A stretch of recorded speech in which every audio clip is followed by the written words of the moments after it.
इन सब के साथ तो आपके लिए बहुत बड़ी खुशखबरी आ चुकी है। फाइनली आपके लिए एक और यूपी पुलिस में भर्ती आ चुकी। कंप्यूटर ऑपरेटर ग्रेड ए के पदों पे आपके 1352 पदों पे आपका नोटिफिकेशन जारी हुआ है।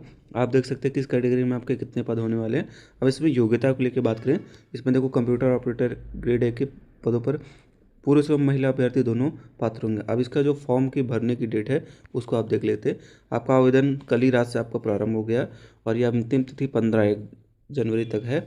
और जो आपकी एज काउंट हो रही है वो जुलाई से ही काउंट हो रही है, पिछले साल की। तो अपना जो भी है फॉर्म डॉक्यूमेंट बना ले, और डॉक्यूमेंट क्या बनेंगे वो भी मैं आपको बताने जा रहा हूँ। अब देखो ये ओ से होगा। जो लोग अभी तक ओ नहीं किए हैं, पहले अगर आपने पुराना फॉर्म भरा होगा तो उसमें ओ लगा होगा, लेकिन इसमें ओ आपको अनिवार्य है। ओ के लिए मैंने अलग से एक वीडियो बनाया है, आप उसमें सर्च करेंगे तो आपको कैसे ओ करना, सब कुछ चीज़ आपको उसमें समझ में आ जाएंगी कि ओ आपको कैसे करना। आवेदन शुल्क आप देख सकते हैं, सामान्य ईडब्ल्यूएस और ओबीसी का 500, SC ST का आपका 400 रुपये। राष्ट्रीयता तो सभी पता है कि कोई यहाँ विदेशी तो फॉर्म भरेगा नहीं।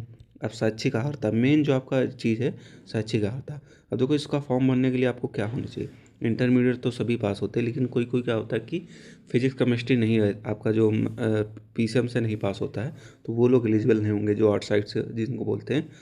और इसमें जो आपके है ओ लेवल होना चाहिए। अगर ओ लेवल के समकक्ष आपके पास कोई डिग्री है जो 1 साल का कोर्स है, वो भी इसमें मान्य होगा। उसके लिए देखो शासनादेश एक आया था, उसको लेके अभी आपको मैं दिखा दूंगा। तो ओ लेवल के समकक्ष अगर आपके पास कोई भी डिग्री 1 साल का है, ADC ये कोर्स हो गया, PGDCA, तब भी आप इसमें फॉर्म भर सकते हैं। और एक चीज़ और, इसमें अपेयर्ड वाले फॉर्म नहीं भर सकते, मतलब जिनका भी रिसेंट में भी इंटर कंप्लीट नहीं हुआ या कोई भी डिग्री, तो इसमें अपेयरिंग मान्य नहीं होगा। अब देखिए इसमें अधिमानी आता है। अधिमानी आता है क्यों जरूरी है, इसके देखो कोई अंक नहीं मिलेंगे, लेकिन कभी बाई चांस मान लीजिए जब फाइनल मेरिट लगती है और आपके नंबर बहुत कम हो जाते हैं, मतलब कम होते हैं, तो आपको मतलब एक कॉमन नंबर पे आपको वरीयता दी जाती है।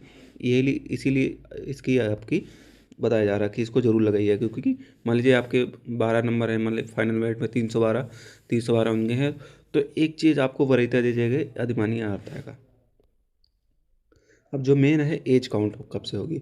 देखो एज काउंट आपकी कैसे होगी, 1 जुलाई 2025 से काउंट होगी 18 वर्ष, यानी कि आपकी डेट ऑफ बर्थ 1/7/1997 से लेके 1/7/2007 के बीच का हो। यानी कि अगर आपकी 2 जुलाई 10 जुलाई है तो आप इसमें एलिजिबल नहीं होंगे 2007 के बाद, ठीक है। ये मुझे लगा। और इसमें अगर आपकी जून है तब भी आप एलिजिबल होंगे। OBC ST को 5 वर्ष की छूट मिलेगी, तो यहाँ पे आप 1/7/1992 कर लीजिएगा, ठीक है। आप 1/7/1992 तक OBC SC ST एलिजिबल हैं।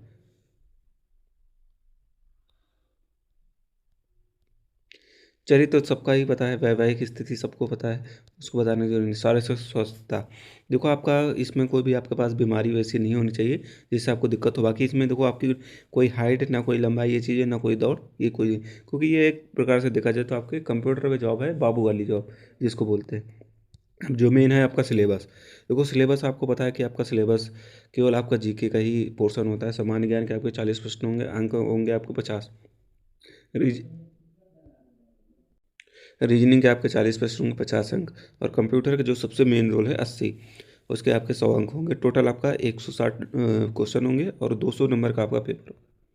और ये पेपर आपकी OMR बेस्ड होगा, ठीक है। और परीक्षा के लिए आपको 2 घंटा दिया जाएगा। ये सारी चीज़ आपको उसमें दी गई इंस्ट्रक्शन, तो ये आपको जानने की जरूरत नहीं है।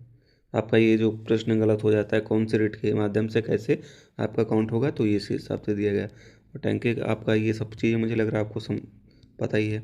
चयन सूची आपको पता है, इसमें वेटिंग लिस्ट आपकी नहीं आती है। यही सब चीज़ें आपकी हैं। और ये आपका कैटेगरी वाइज कैसे आपको डॉक्यूमेंट बनाना है। हाँ, एक चीज़ और, आपको जो भी आपके डॉक्यूमेंट बनेंगे मेरे भाई, वो राज्य सरकार के फॉर्मेट बनेंगे। और रिसेंट क्या आपके होना चाहिए, 1 अप्रैल 2025 के बाद का। अगर आपका कास्ट सर्टिफिकेट है तो 1 अप्रैल 2025 के बाद का होना चाहिए, ठीक है।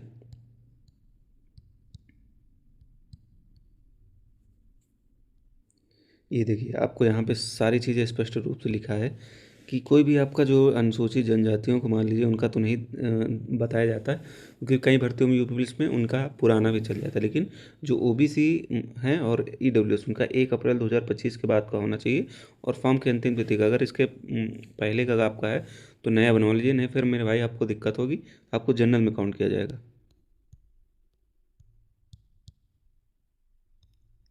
OTR तो सभी ने कर लिया होगा, ये सारी चीज़ें मुझे लग रहा है। फ़ोटोग्राफ का सिर्फ फ़ोटो देखो आपका लाइव होगा, रियल टाइम होगा उसमें।